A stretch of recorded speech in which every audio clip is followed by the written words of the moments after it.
Bom, vamos lá, Adriano, me ajuda aí. Vamos ler o Salmo 13, do 1 ao 6. Psalm 13, 1 to 3.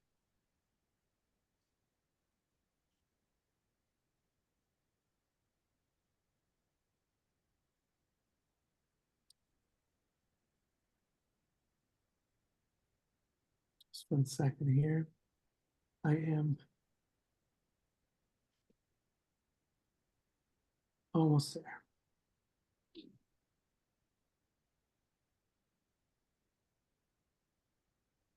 Anybody have it there yet? Yep. Okay, go Psalm ahead. 13. How long, O Lord, will you forget me forever? How long will you hide your face from me? How long shall I take counsel in my soul, having sorrow in my heart all the day? How long will my enemy be exalted over me? And then verse 3, consider and answer me, O Lord my God. Enlighten my eyes, or I will sleep the sleep of death. Okay, I'd like to talk about how long. I don't know you, but sometimes I use this express when I don't understand what God is doing in my life. God, how long? How long I'm going to handle with the situation? How long I need to support? How long? I believe that's an expression of, oh, I'm so tired about this. And this part of the scripture is in the old covenant. I always remember this for you.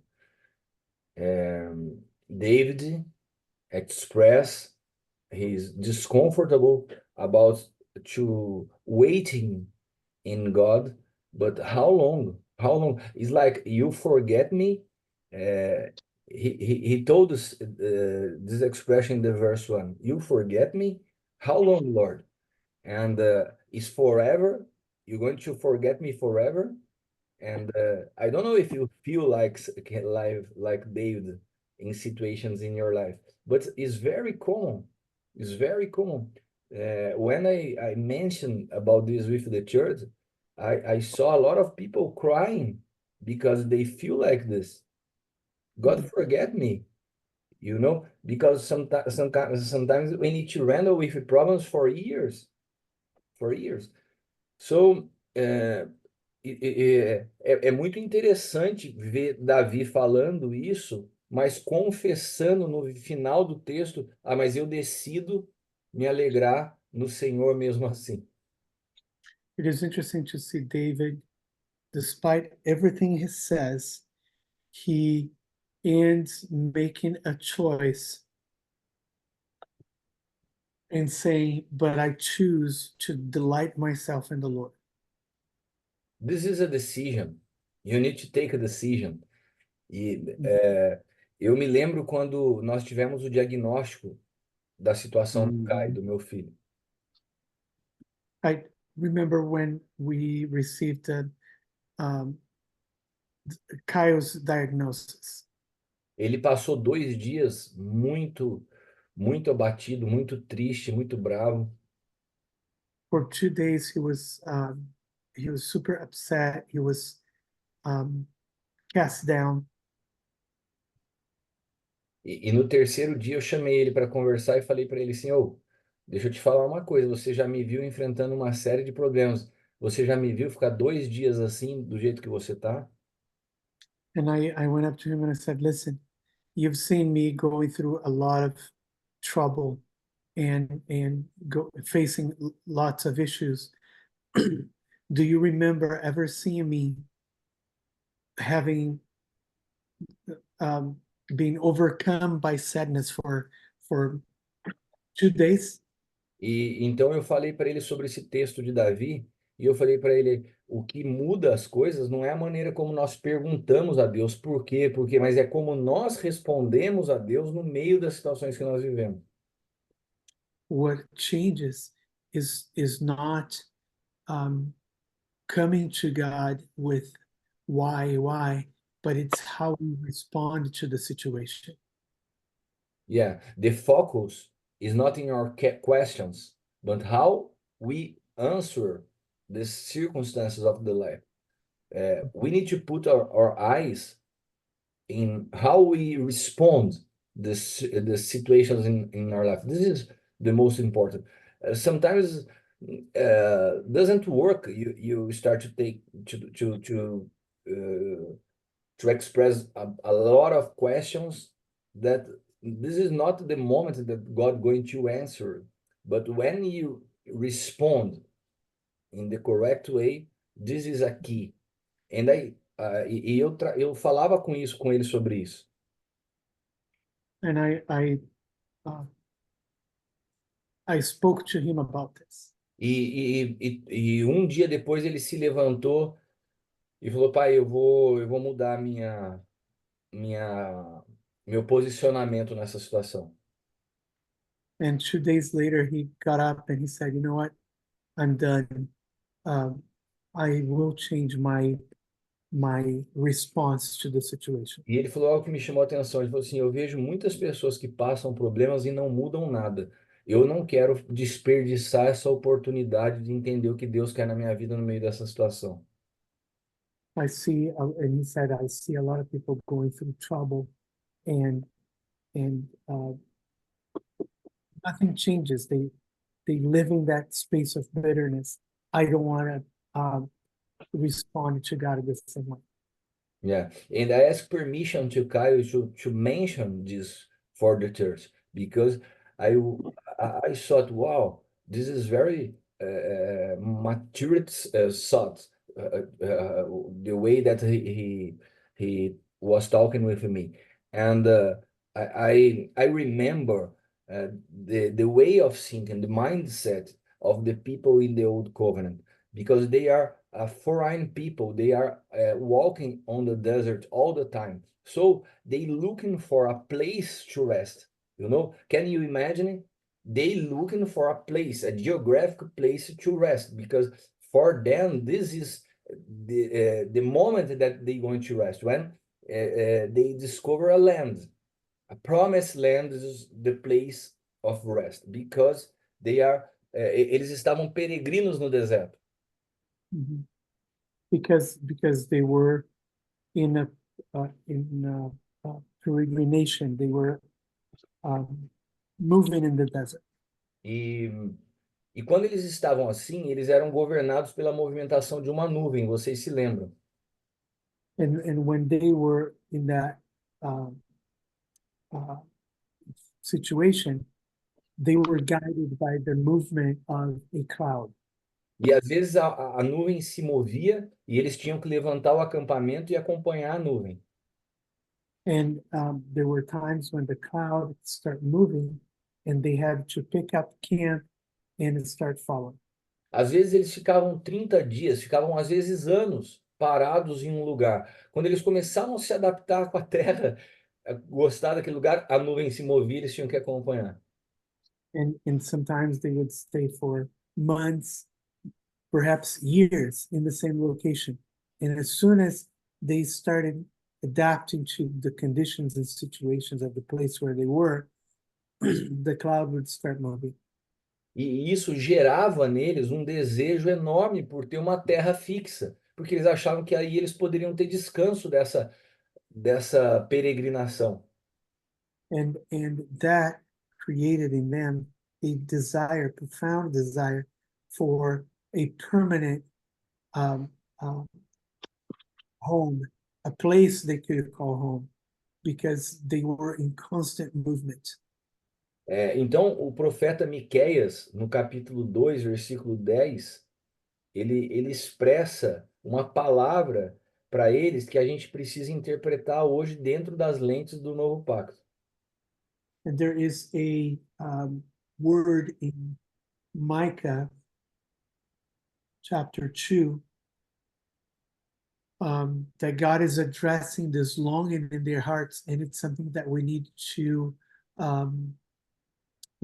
understand what it was in light of the new covenant. Miqueias 2:10. and it's Micah chapter 2, verse 10. Arise and go, for this is no place to rest, because of uncleanness that That's enough. destroys with a grievous destruction.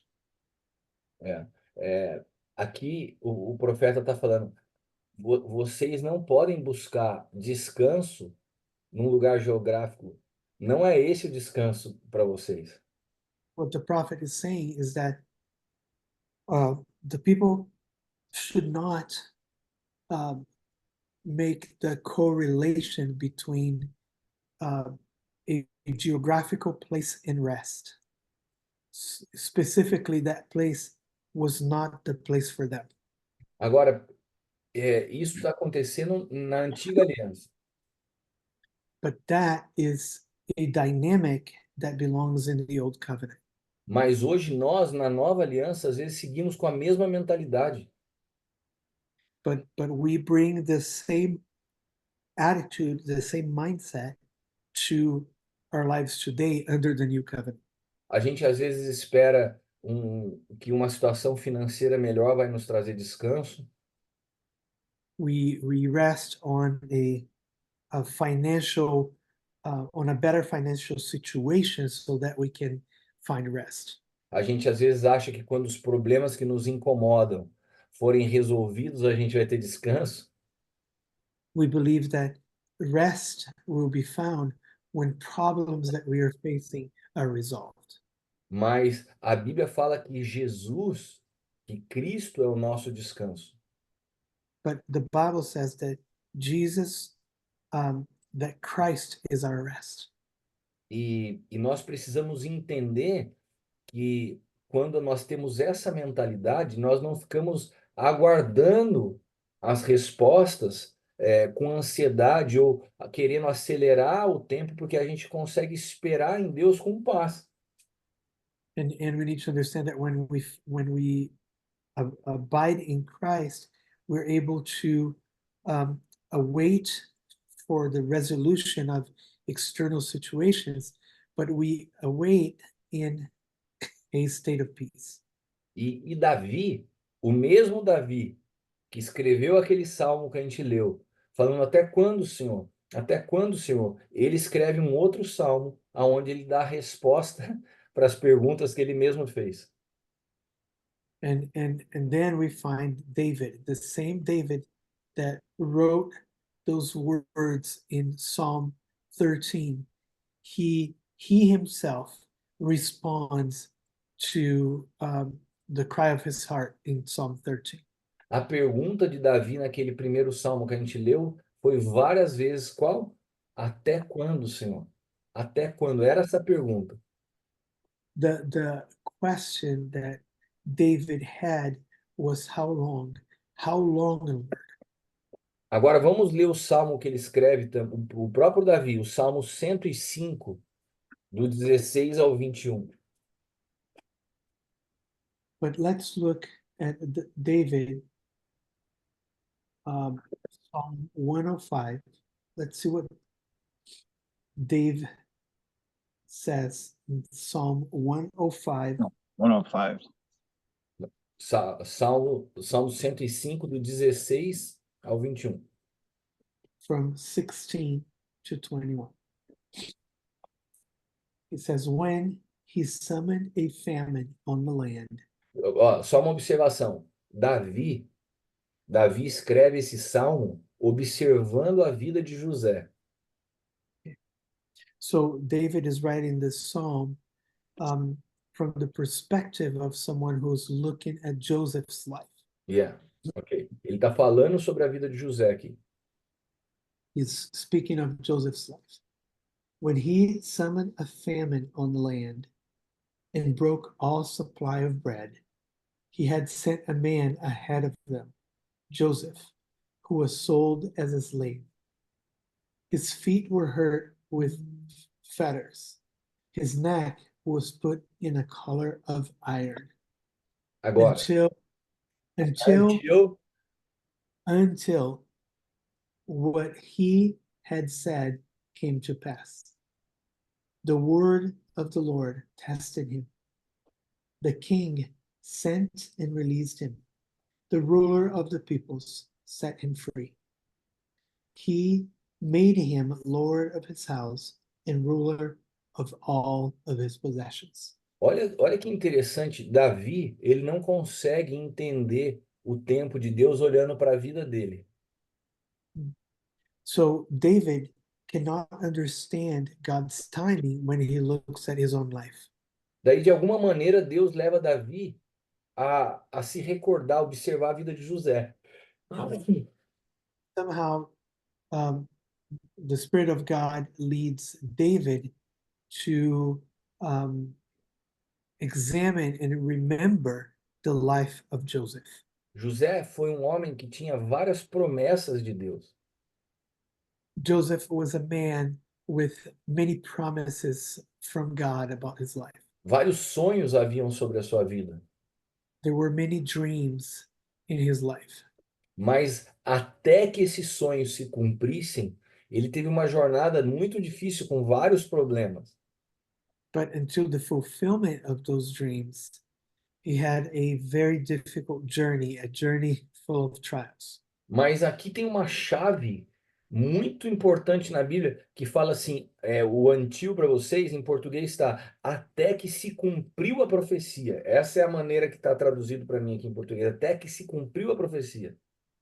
But there is a key in this scripture, and in Portuguese, the translation is until a promise was fulfilled. É. Então, existe um tempo de cumprimento para a promessa de Deus nas nossas vidas. So there is a time determined for the fulfillment of God's promises in our lives. E quando esse tempo se cumpre, o rei tem que mandar soltar.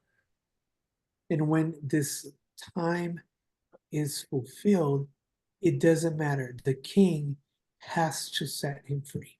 Quando o tempo da promessa se cumpre, o prisioneiro sai da prisão para se tornar governador. When the promise is fulfilled, the same man who was a prisoner is elevated to the position of governor. Mas o que faz com que isso tudo se cumprisse na vida de José? José soube esperar o cumprimento da profecia e você não vê José murmurando durante o processo. And what we see is Joseph, despite his circumstances, waiting for the fulfillment of the prophecy. And what we don't see in any moment is Joseph murmuring. E eu quero poder trazer essa palavra para vocês nessa manhã. And that is the word that I want to share with you this morning. Se existem coisas que estão acontecendo na sua vida que você não está entendendo, se você já está cansado, If there are things that are happening in your life that you're not understanding, if you're tired, a questão não é por quê, the question is not why. a questão é até quando. The question is until when?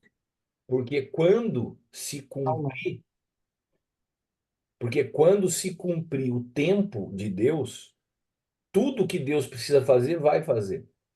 Because when the fulfillment of God's timing arrives, he will do everything he needs to do. Quando uma mulher fica grávida, When a woman is pregnant, ela tem que esperar cumprir um tempo de gestação.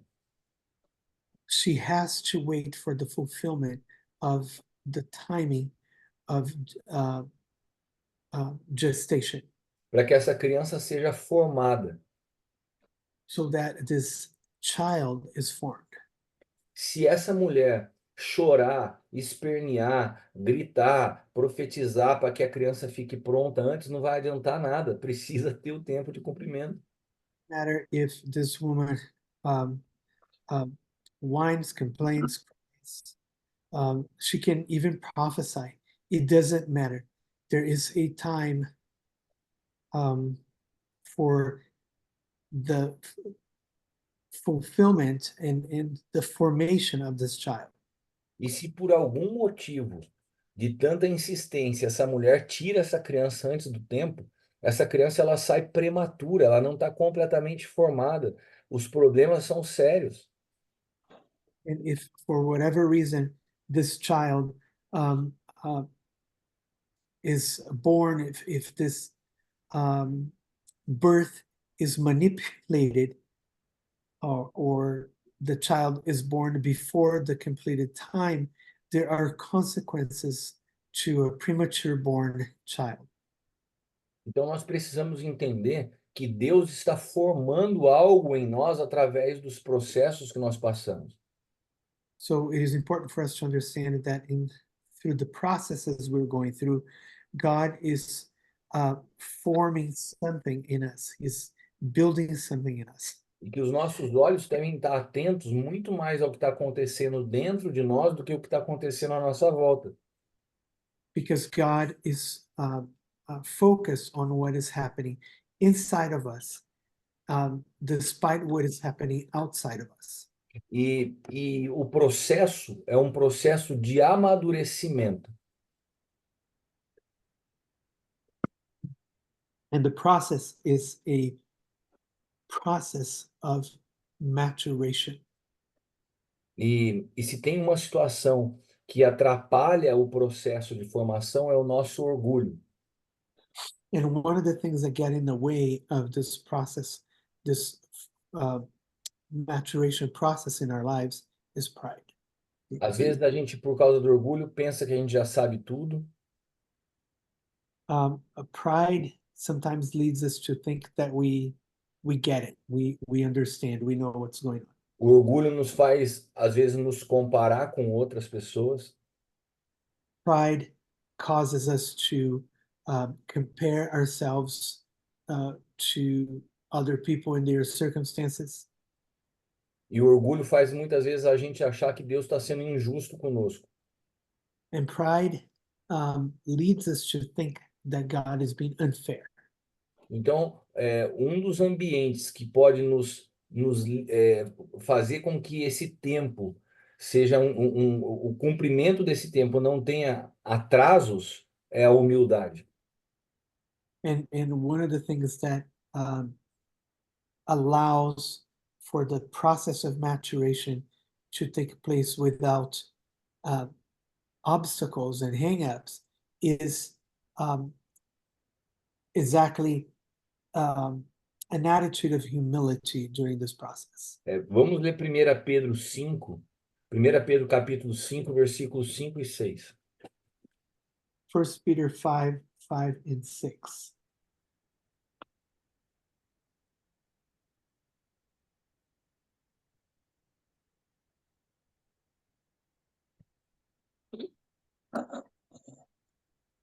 Likewise, you who are younger, be subject to the elders. Clothe yourselves, all of you, with humility toward one another. For God opposes the proud, but gives grace to the humble. Humble yourselves, therefore, under the mighty hand of God, so that at the proper time he may exalt you. Esse texto aqui, Deus me trouxe numa conversa que eu estava tendo com o Caio. God brought these verses to my mind during a conversation I was having with Kai. Eu estava falando com o Caio que como hoje a minha mentalidade, a minha visão da vida é completamente diferente de quando eu tinha a idade dele. And I was telling him how different my perspective on life is today from when I was his age. E eu falei para ele como eu gostaria de ter a maturidade que eu tenho hoje com a idade dele. Eu falei, mas é impossível. How I wish I could have the maturity I have today with his youth in his age, but that is simply impossible. Porque a maturidade é conquistada exatamente com a tua experiência com Deus ao longo da vida. Because maturity is the process of maturity happening because of your experience along the way with God throughout your life. Mas quando eu falei isso para ele, o Caio falou para mim assim: eu discordo de você. But as I was explaining this to Caio, he turned to me and he said, "But I don't agree with you." Ele falou para mim assim: eu acho que eu posso ter hoje a minha idade, 21 anos, com a sua maturidade. I believe that I could be in a place where I am mature like you are at age 21. Eu falei: como? And I said, how? E ele falou assim: basta que eu decida te ouvir e te obedecer. Eu uso da tua maturidade na idade que eu tô hoje. And I can um, decide that I will listen and follow your wisdom so I can live with your maturity at my age 21. E eu falei assim: uau, não é que ele tem razão? Isso é um princípio bíblico. And it hit me that he is correct because that is a biblical principle. E isso é um princípio que os judeus vivem de forma muito intensa. And it's a principle that you find in the Jewish community in very strongly. E esse texto de 1 Pedro fala isso, que os jovens estejam em tudo sujeito aos mais velhos. And what the scripture says in First Peter is exactly that um, that young people be subjected to um, to mature men. E por que que é um princípio bíblico? Porque a tendência do inimigo é nos isolar para que a gente venha caminhar sozinho. And why is this a biblical principle? Because there is a tendency from the enemy. One of the strategies of the enemy is to isolate us so that we walk alone. Essa é a natureza adâmica, que é uma natureza egoísta e individualista. That is the Adamic nature. It is selfish and it is individualistic.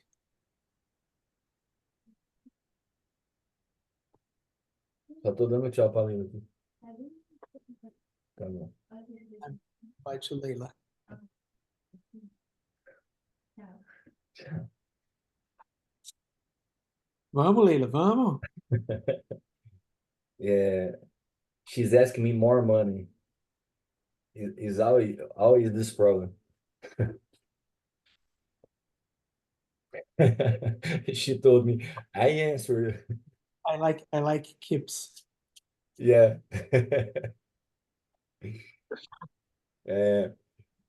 Mas aqui existe um princípio importante, a necessidade da gente, o texto fala assim, a necessidade da gente se revestir de humildade, nos sujeitando às pessoas que podem nos instruir.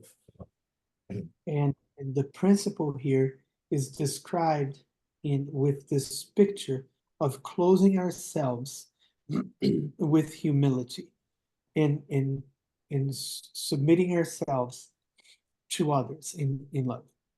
Então, quando a vida nos apresenta um cenário que você precisa esperar um tempo de cumprimento daquilo que Deus vai realizar na sua vida, é fundamental que você tenha a humildade para caminhar com alguém que guarde o teu coração em meio a esse processo de espera. When life presents you with a situation where you find yourself waiting for the fulfillment of a dream, of a promise, it's fundamentally important that your posture in waiting is one of being closed in humility and subjected to the maturity of people who love you and care for you. Quando você, eu tenho um médico que é um pediatra que cuidou do Caio e da Bruna a vida toda.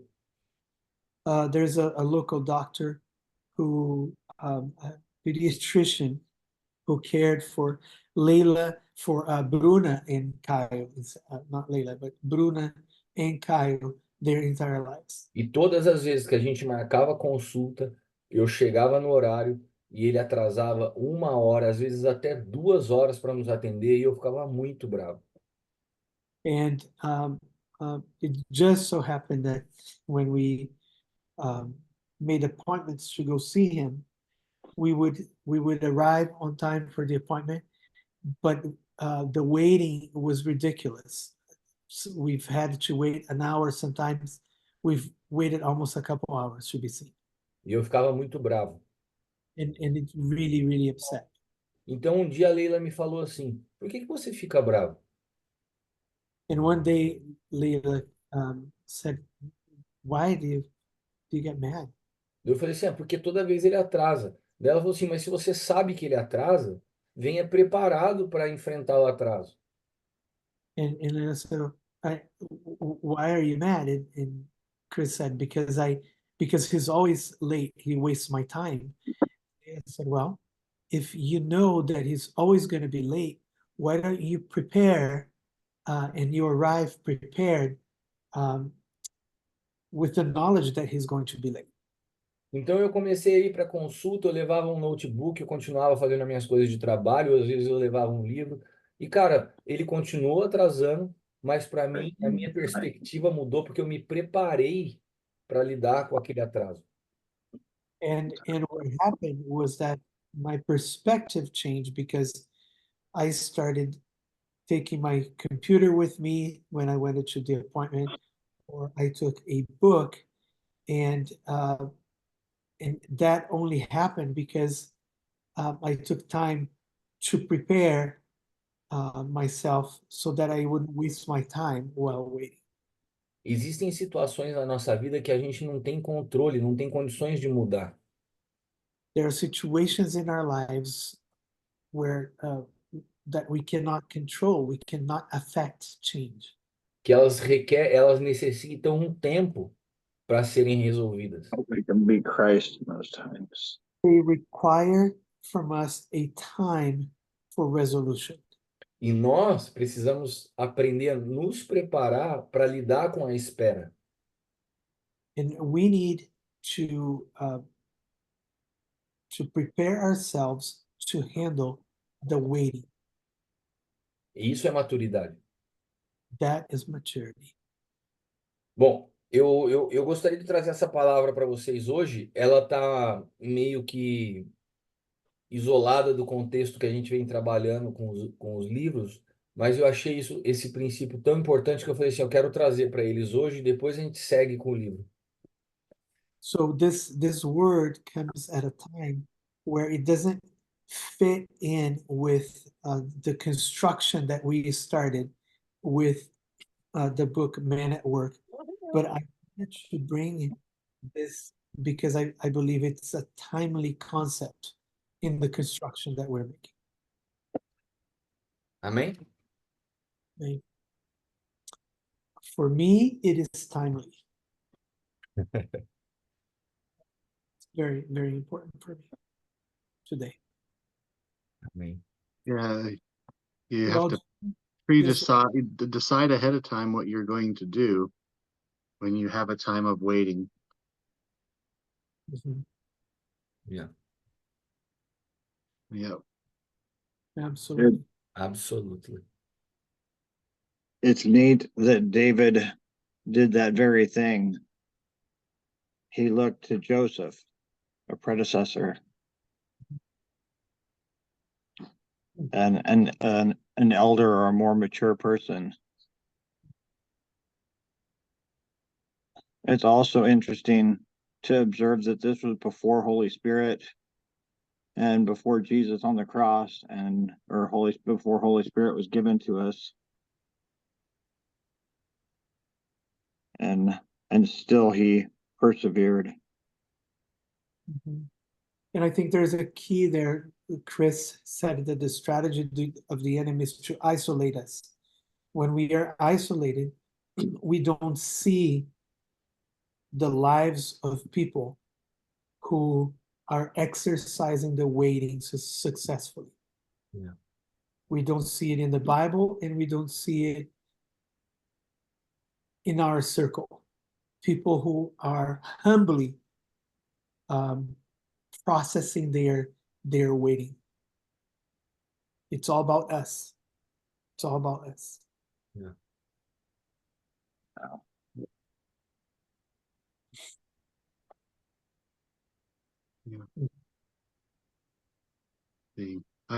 I do a lot of driving back and forth.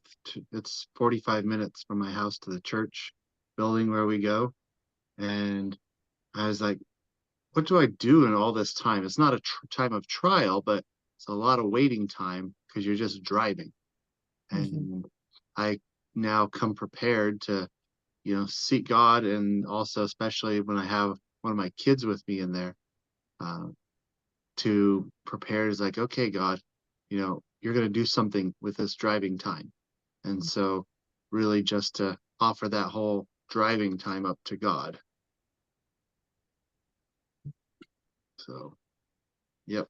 I'm trying to do the same, moments during the day that you realize that you are spending time, and how can I use this time in the best way? For example, like you told, when I'm driving and I understand that I need to improve my English. For all the things that God are doing in my life, I need to improve my English. This is very I'm saw you laughing a lot, but this is true. I recognize. So I'm trying to put English classes on the car during the moment that I'm driving. And when you realize you can use all your time or your free time in the best way, Yeah. because sometimes you spend time, how can I say, você perde tempo de uma forma tão Mhm. What's tão that? como que é perder tempo, Adriano? Waste time is Waste bizarre. time. Yeah. It is bizarre. Yeah. And I temper that. I temper the making efficient use of my time and filling every moment.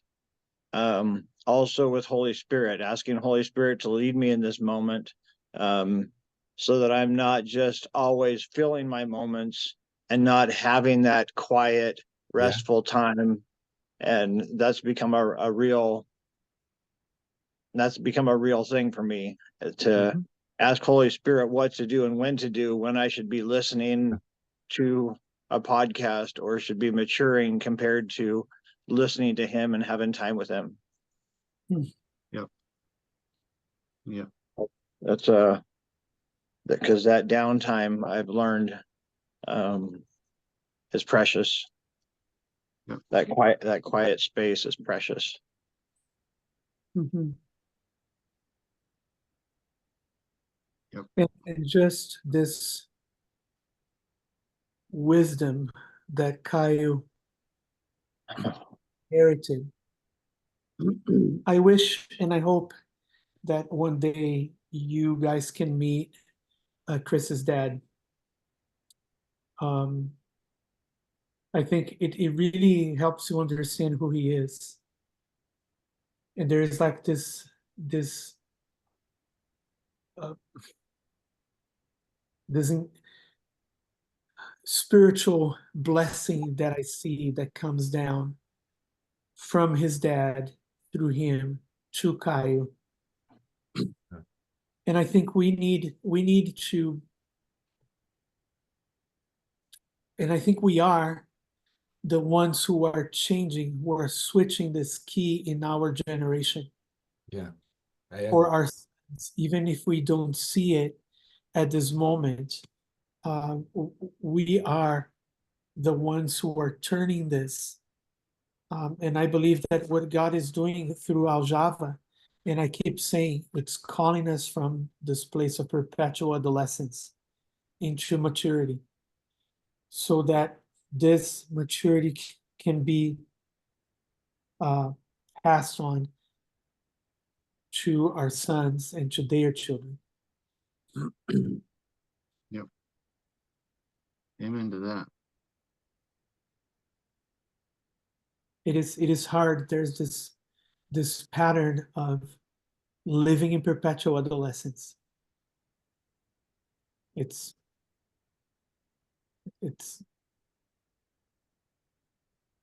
I heard a psychiatrist saying the other day that when man find himself in crisis, his mindset defaults to the age of 15. And it's like the apex, like the climax of adolescence. 15 years of age. So the immature man defaults to adolescence in times of crisis. Yeah. Because the Bible says that you need to learn to open your heart for someone older, because this is going to protect you in the moments of crisis, like you told. Yeah. And doesn't matter if you are 50, 60, all the time of our life, we need someone over us all the time. When you learn this, you don't walk alone anymore. Because we do throw tantrums like Yeah. a 15-year when we are immature. And I guess, it's always, Kip was sort of saying, but you come back to the attitude of praise, or, being in the presence of God in those waiting times. And that, I mean, there you're always saying, okay, God, at the very least, if you don't have another human, but God is going to be there, and he's that mature senior person to look to, and that will humble you every time. Right. So at the very least, we should always be prepared to default back to, okay, I'm in this time of waiting. Oh yeah, God, that's right. Let me focus and pray and receive the presence of the Lord at all times when you're waiting. Mm-hmm. And you can praise God at any point in time. There's always something to praise God for, no matter how bad the circumstances. You can always find a reason to love and praise God. Yeah, exactly. Simply because of what he's done. Mm-hmm.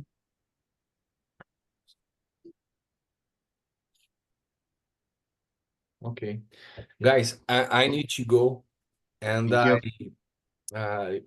very happy to see you again. And I hope that next week we can follow with the book, and hope to see you personally again. Mm-hmm. Awesome. This December for sure. Come on, everybody. Come on. Hey, Chris, can I offer to you that never do I smile at your poor English or your struggling English? Yeah. There's no condemnation for those who are in Christ Jesus. Thank you, Kim. Yeah, never once. Yeah. We are eternally grateful for what you do. Yeah. And everything is covered by grace. Thank you. Let me tell you something. The moment that I meet you personally was so powerful for me. I can't express what I feel in the moment that I see you, each one of you personally. For me, it was a gift. I feel you like my family. So I receive your word, and I believe in this because I can feel this in my spirit, and it's like we are walking together for a life.